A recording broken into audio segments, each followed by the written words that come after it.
Sasha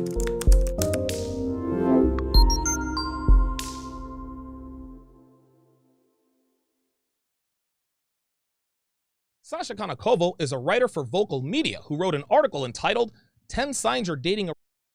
Now, a couple of things jumped out to me immediately. First, Sasha's bio says she hopes to marry a billionaire one day and have a lifestyle like Paris Hilton, which tells you all you need to know about her. Like most Western women, her aspirations are both unrealistic and contradictory.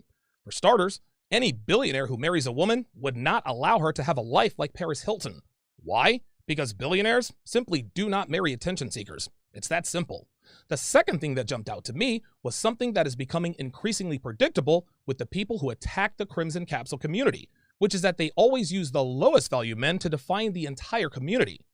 These people never talk about the men who are successful, live great lives, and consistently teach men that women aren't these terrible creatures without a single redeemable quality and that there's no need to hate them.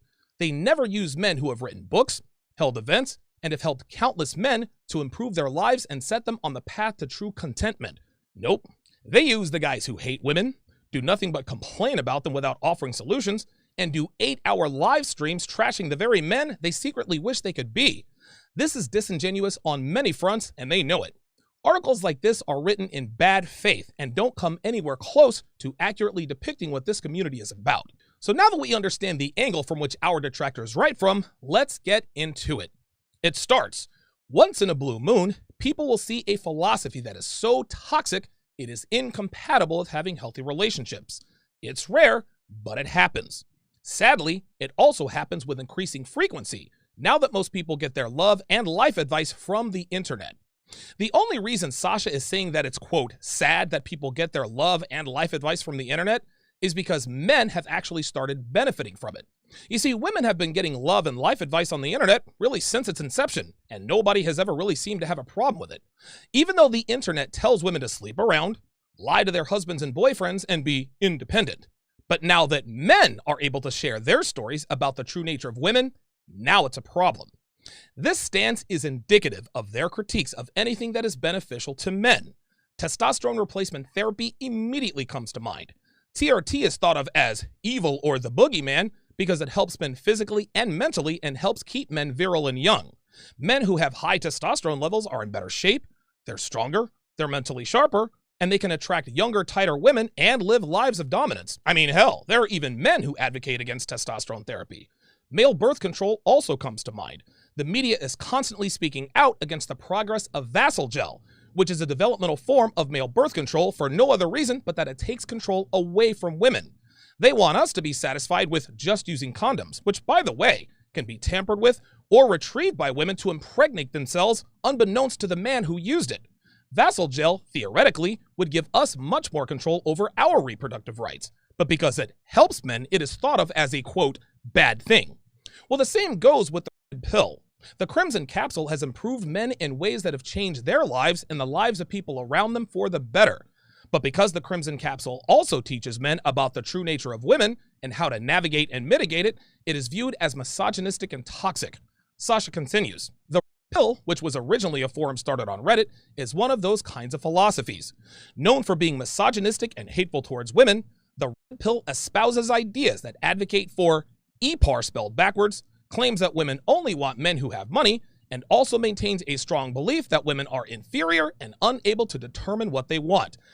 More fallacies, guys, and I'll discuss why this chick is way off base here. But first, please like, subscribe, and share this video with anyone who pees standing up. Okay, let's get back to Sasha's ridiculous assertion that this community advocates for EPAR.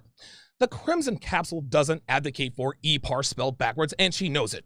You see, Rouge V did a thought experiment a while back, and the media disingenuously used that experiment to call Crimson Capsule-aware men EPAR apologists, which is ridiculous.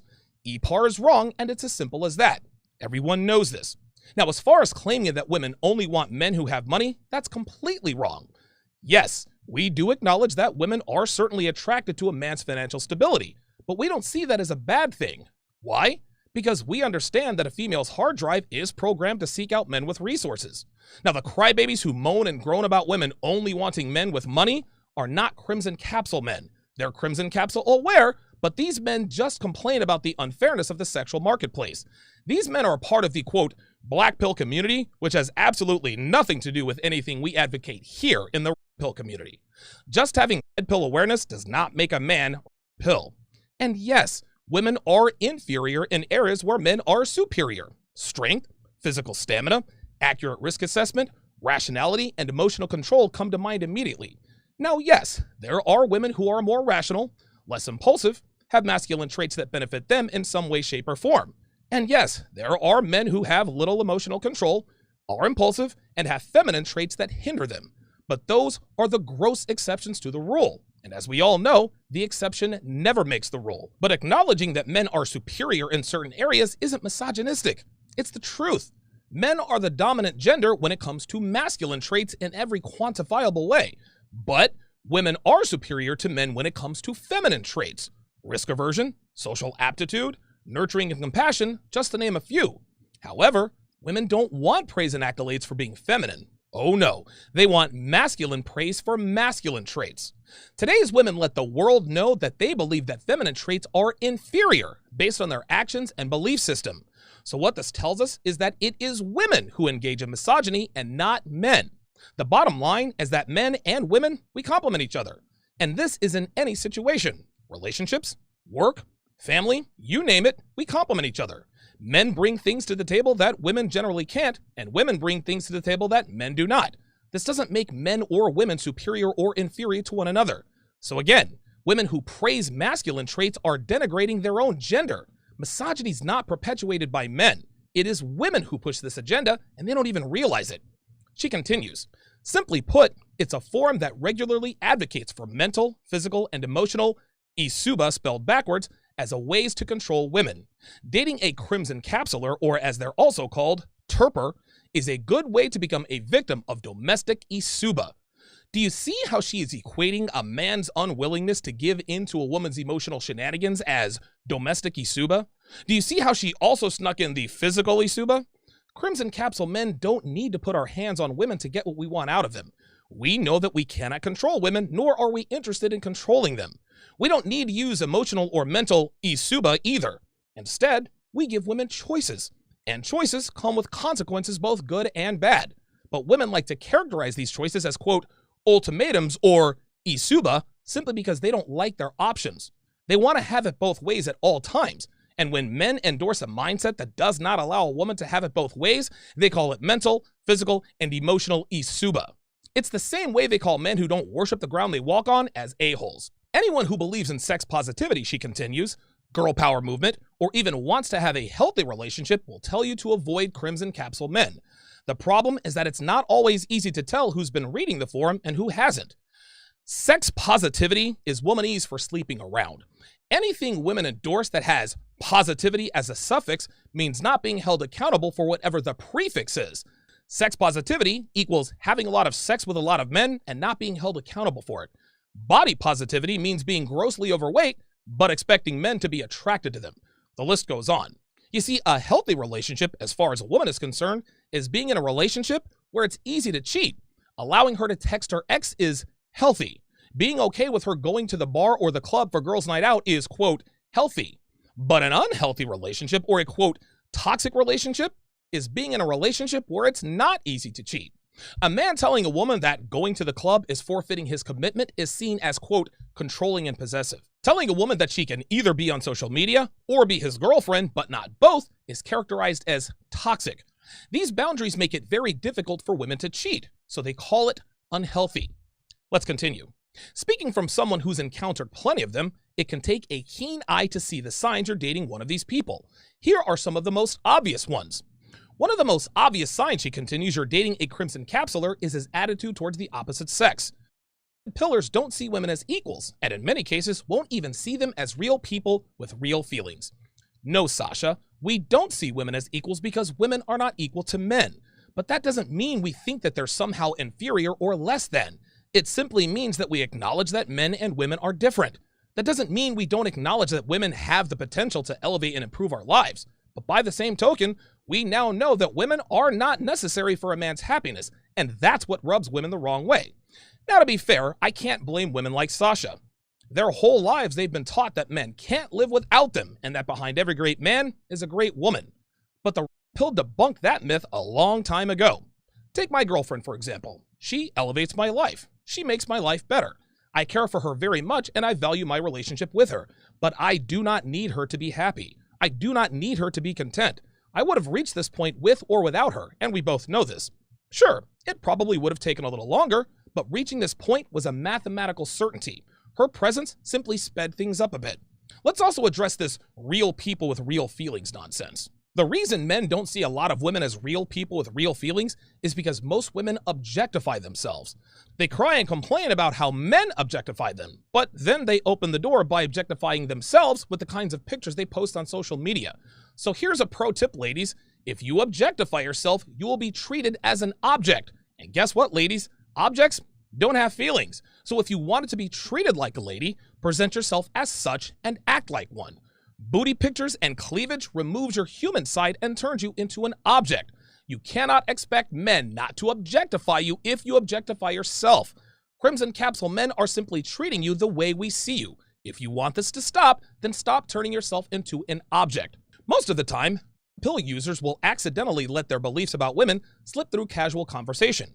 They may say things along the line of, women don't really like men unless they're a millionaire. This goes back to the disproven Crimson Capsule belief that women are hypergamous, or that women will only be attracted to people who have higher social status or a larger paycheck than they do.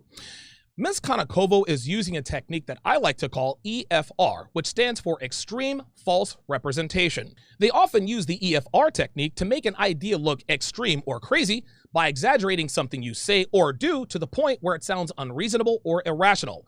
I talked about this in episode 501. Take a look.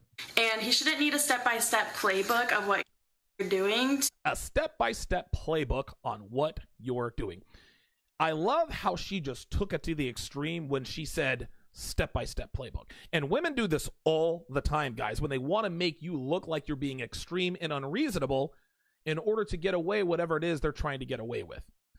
They disingenuously use an extreme example that is clearly a false representation of what's really happening. So, for example, if a friend of hers texts her boyfriend to let him know where she is and what she's doing, girls like her like to say, well, you don't have to give him a step-by-step playbook for him to trust you. Nobody asked for a play-by-play, hun. She's checking in from time to time to keep him informed. It is what he required of her before he committed to her. And she is complying as she should if she wants to keep his trust. Girls also like to characterize a man's requirement to refrain from girls' night out as keeping her under lock and key, or keeping her under house arrest, like she said earlier in the video, as you guys all just heard. Girls like to use this technique to once again shame you into allowing her to engage in bad behavior or to get out of something that you ask her to do. What, you want me to dress up when you take me out? It's not like we're going to a black tie event at the White House. Girl, you don't have to tell him where you are or what you're doing. He's not your father. Ms. Konakovo says that we say women don't really like men unless they're a millionaire, which is the perfect example of EFR in action.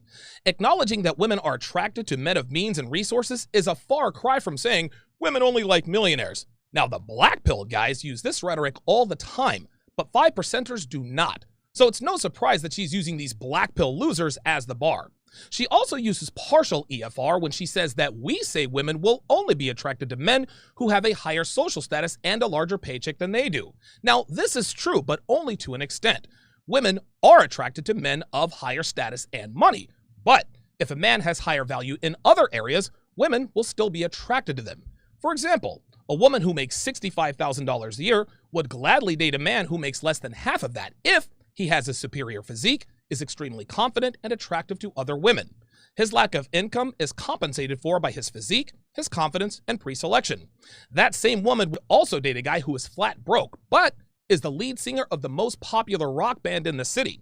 His celebrity and potential for bigger and better things in the future negate his small bank account. Now, on the other side of that coin, men don't just want to date and marry perfect tens, which is another EFR women like to use. Men like us will get with an average-looking woman if she keeps herself in great shape, takes good care of us, has a kind disposition, and stays in pocket. I practice what I preach in this regard, as this is exactly who and what my girlfriend is. She's not the prettiest girl in the world, and she is on the wrong side of 30. But she trains 5 days a week to keep her incredible physique intact. She's great in the kitchen and actually likes cooking for me, and she elevates my life outside of the 7.5 minutes of bedroom fun we have from time to time. Pill men, we don't expect perfection, but we do expect genuine effort. And women like Sasha do not like it when men like myself teach other men not to just arbitrarily invite any woman into his life based simply on her looks and declaration that she's a great catch. Guys like me are making it harder for women like her to get over on men. They don't like that they're actually now having to work for something they used to get for nothing. You're so emotional, she continues. Ugh. Why do women have to be so sensitive? Ironic as it may be, the angry men of the Crimson Capsule tend to project their own sensitivities onto women. This is also a common tactic e-subers use in order to minimize their own wrongdoing, so that should tell you plenty. Projection, that's a word that a lot of females misuse on the regular. They can't think of anything else to say to something they disagree with a man about, so they use the "you're projecting" technique to sound like they know the psychological nuances of the male mind. I experienced this firsthand on Instagram. A little over a year ago, this black girl slid into my DMs on IG asking me for advice on making herself more approachable. When I told her that she didn't need me to give her advice on how to sleep around, she hit me with, "I can see that you have made assumptions and are projecting your inaccurate preconceived notions about black women onto me." Now, first off, this girl needs grammar and punctuation school, as you can see. But I wasn't projecting anything. I simply called her out for asking for my guidance on how to increase male eyeballs under the guise of advice on how to get noticed. And because she didn't like being called out, like most girls do, and couldn't think of a witty comeback, she went to the "I'm too dumb to think of anything to come back with" playbook and used the projection word to make her sound less dumb. Miss Konakovo did exactly the same thing here. Men don't project their sensitivities onto women by calling them out for being neurotic and emotionally unstable. That's called telling them the truth. And as we all know, women are allergic to truths that make them look bad. But here's the thing. We know that women are emotional and sensitive. Yes, it gets on our nerves, but we also understand that it is a part of who they are, so we act and handle it accordingly. Asking a woman why they're so emotional and sensitive, that's like asking a man why he likes hot girls with sexy bodies. The answer to both questions is that it's in our nature. She continues, "She slept with someone? Sorry, I can't marry that." Banana gobbler shaming is a key component of the red pill philosophy. They have serious double standards when it comes to women. They can have as much sex as they want, but if a woman gets laid, it's bad news to them. This is the typical male-female conflation women like to use to justify sleeping around.